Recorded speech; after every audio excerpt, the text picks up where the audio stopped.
रीता और शबनम को पढ़ने लिखने का बहुत शौक था, लेकिन उनके गांव से स्कूल बहुत दूर था।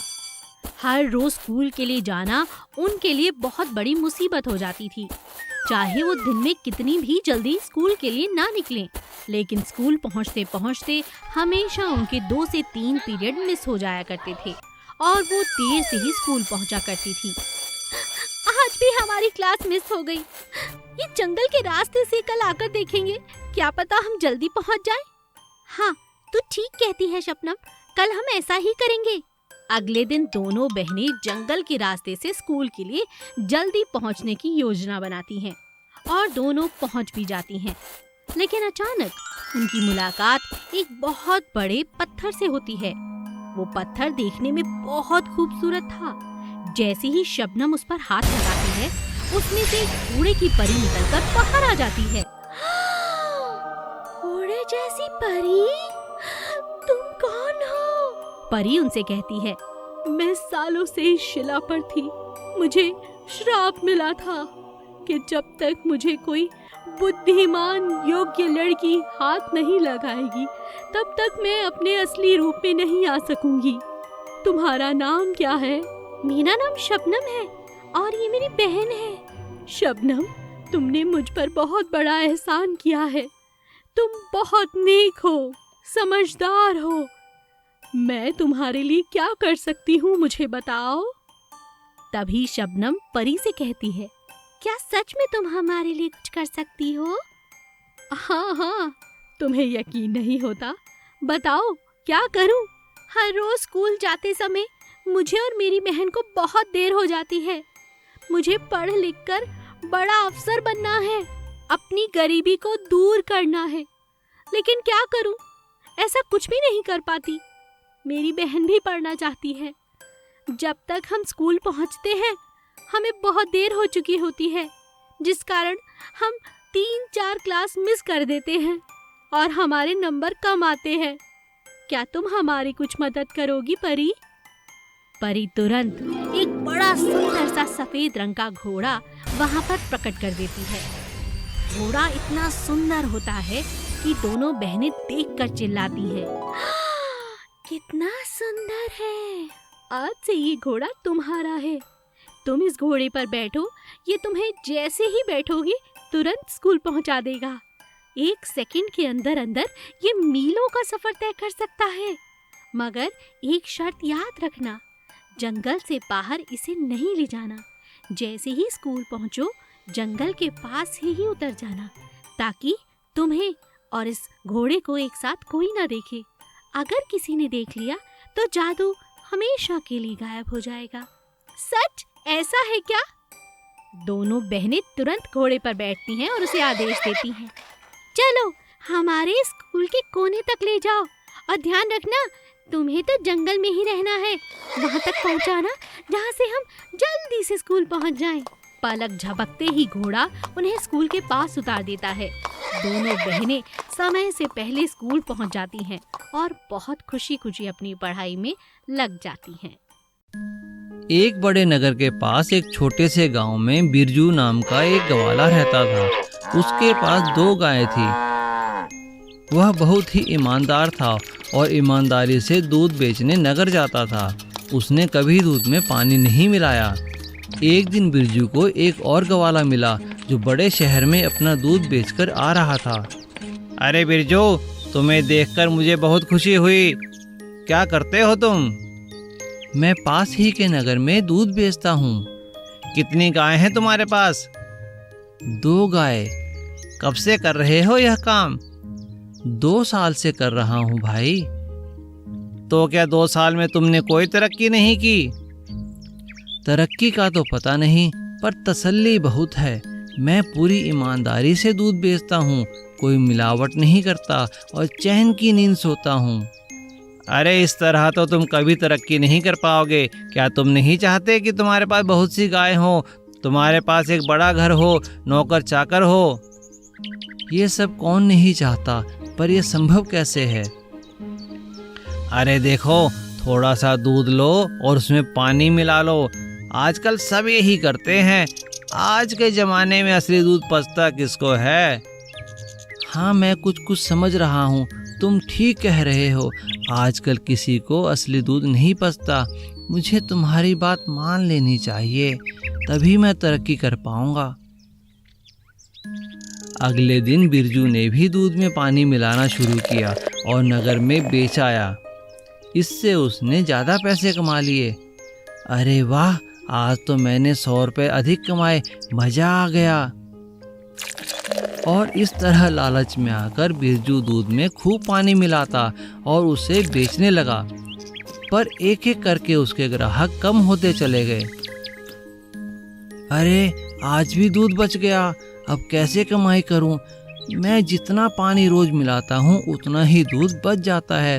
पिताजी से पूछता हूं कि क्या करूं। और बिरजू ने सारी बात अपने पिता को बताई। बेटा, इस तरह किसी की बातों में आकर अपना व्यापार खराब नहीं करना चाहिए। बेईमानी करके कोई खुश नहीं रह सकता।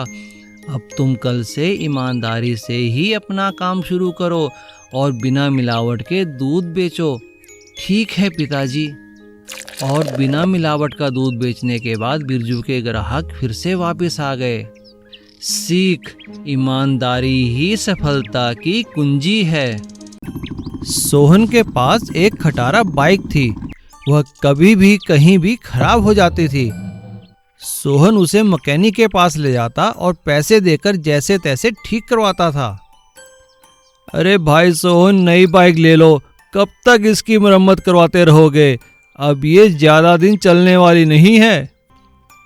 सोहन को डींगे मारने की बहुत बुरी आदत थी। अरे तुम देखना, मेरी बाइक जर्मनी से आने वाली है, मैं उसी का इंतजार कर रहा हूँ। और जिसे तुम खटारा समझ रहे हो ना, इसे तो दिल्ली के ऑटो एक्सपो में भेजना है, दुनिया देखने आएगी इसे। अरे इसमें ऐसी क्या खास बात है सोहन भाई?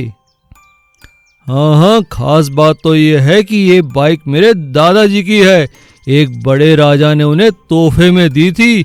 ये 150 साल पुरानी बाइक है।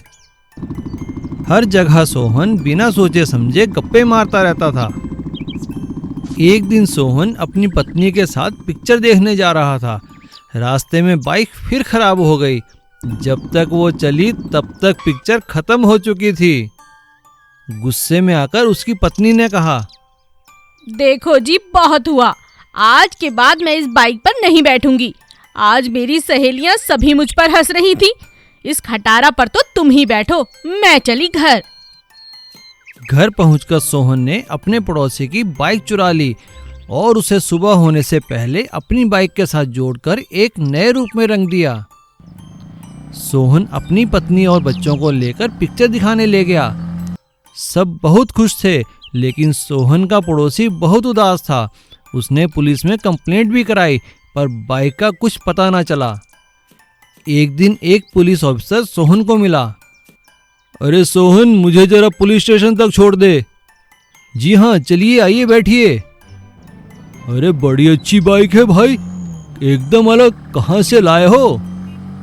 सिडनी से लाया हूँ साहब, मेरे चाचा की वहाँ बाइक की फैक्ट्री है। आपको चाहिए तो बताइएगा जरूर। सोहन की बातों पर अफसर को शक हुआ। अरे आओ सोहन, बैठो, तुम्हें चाय पिलाते हैं।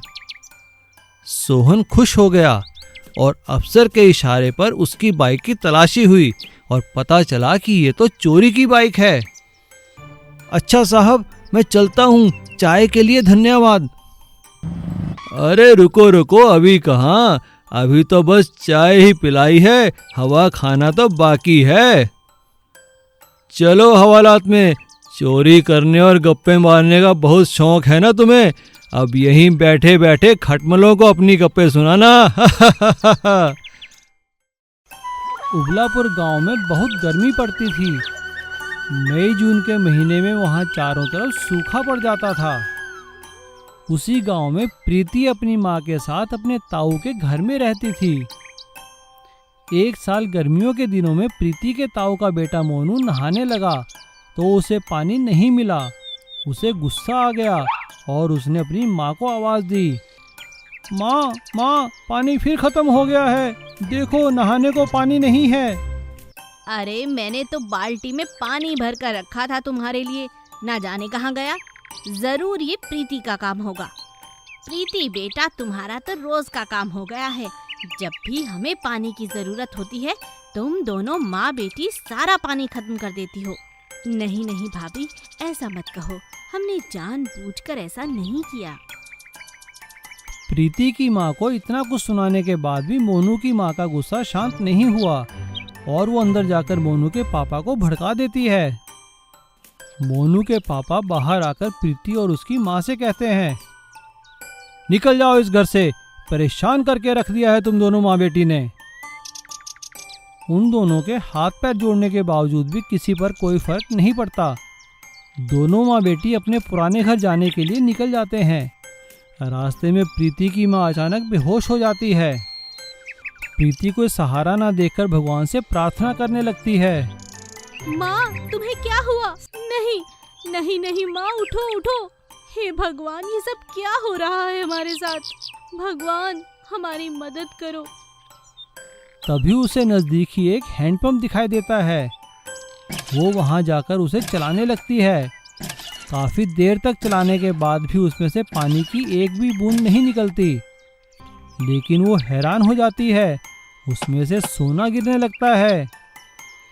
प्रीति वो सोने के टुकड़े उठा लेती है। तभी वहां से जीप में एक लड़का निकलता है। प्रीति उस लड़के से कहती है, सुनिए, जरा आप हमें शहर तक ले चलिए। हमारे पास पैसे नहीं हैं, लेकिन ये सोना है। आप चाहे तो इसे रख लें, लेकिन हमें शहर ले चलिए। वो लड़का प्रीति और उसकी माँ को लेकर शहर जाता है। प्रीति हैंडपंप से निकले सोने को बेचकर अपनी माँ का इलाज करवाती है और कुछ ही दिनों में काफी पैसे लेकर वो दोनों वापस गांव आ जाते हैं। यह देखकर प्रीति के ताऊजी और उसका परिवार उनसे जलने लगते हैं। अचानक ऐसा क्या हो गया जो ये दोनों इतने अमीर बन गए? हमें दोनों पर नजर रखनी पड़ेगी, देखना पड़ेगा ये क्या करते हैं। एक रात जब प्रीति हैंडपंप से सोना निकालने जा रही थी, तभी मोनू उसका पीछा करता है और उसे वहां से सोना निकालते हुए देख लेता है। वह वापस आकर अपने माँ बाप को सारी बात बताता है। मोनू, उसकी माँ और उसके पापा अगली ही रात सारा सोना निकालने के लालच में हैंडपंप के पास जाते हैं और लालच में आकर वो लोग देर रात तक सोना निकालते रहते हैं। जैसे ही वो लोग सोना उठाकर घर की ओर जाने लगते हैं, तभी उन्हें कुछ लुटेरे घेर लेते हैं। रुक जाओ, क्या है तुम्हारे पास? दे दो हमें। लुटेरों को देखकर वो लोग भागने लगते हैं, लेकिन लुटेरे उनका पीछा कर कर उन्हें मार देते हैं और उनका सारा सोना छीन लेते हैं। और सोने के लालच में आकर प्रीति के ताऊ और उसका परिवार सभी खत्म हो जाते हैं। इसीलिए कहते हैं, बुरे कर्मों का फल हमेशा बुरा ही होता है। गन्ने का रस। एक गांव में राम कुमार नाम का एक व्यक्ति रहता था। वो गन्ने का रस बेचता था। उसके गन्ने का रस बहुत ही मीठा और स्वादिष्ट होता था, पर वह खुद बहुत ही कड़वा बोलने वाला और झगड़ालू व्यक्ति था। राम कुमार, तुम्हारे दुकान के गन्ने का रस पीने में बहुत मजा आता है। हाँ हाँ ठीक है, सभी लोग यह कहते हैं, इसमें नया क्या है? राम कुमार हमेशा परेशान रहता था। ओह, इन ग्राहकों ने तो नाक में दम कर दिया है, थोड़ी भी देर चैन से नहीं बैठने देते। अरे भाई राम कुमार, कहाँ हो? बोलो, क्या बात है? तुमने इस बार भी मेरा कर्जा नहीं चुकाया और ब्याज भी देर से देते हो। हाँ हाँ, तो क्या हुआ, देता हूँ ना। इसमें इतना क्यों सुना रहे हो? मैं तुम्हारे पैसे चुका दूंगा। तुम हर बार यही कहते हो। देखो, मुझे जल्दी से पैसे लौटा दो वरना। हाँ हाँ, क्या वरना? क्या कर लोगे? मुझे धमकी देते हो? तो लो, मैं आज से तुम्हारे पैसे चुकाने से मना करता हूँ। देख लूँगा कैसे नहीं दोगे। अभी हंस रहा हूँ, फिर आऊँगा। ओह, मेरा तो दिमाग ही खराब कर दिया। तभी उसकी दुकान पर एक मंत्री आए। राम कुमार, तुम्हें राजा ने याद किया है। उन्होंने तुमसे 2 बाल्टी गन्ने का रस मंगवाया है। कल दोपहर से पहले रस लेकर पहुंच जाना। हाँ हाँ, पहुंचा दूंगा। दूसरे दिन राजकुमार ने सुबह ही सारा रस निकालकर रख दिया। फिर वो शंभू गाड़ी वाले का इंतजार करने लगा, जिसमें रखकर वो रस राजमहल पहुंचाता है। जब तक शंभू आएगा मैं घर जाकर खाना खा लेता हूँ, फिर शंभू के साथ रस को लेकर राजमहल जाऊंगा। थोड़ी ही देर बाद जब राजकुमार वापस आता है तो देखता है दोनों बाल्टी रस गायब है। अरे यह क्या, रस कहाँ चला गया? वो निराश होकर शंभू के साथ राजमहल की ओर चल पड़ता है और वहां जाकर सारी बात मंत्री को बताता है। ठीक है, हम पता लगाएंगे कि चोरी किसने की है। अगले दिन मंत्री सुबह ही राजकुमार के पास पहुंच गया।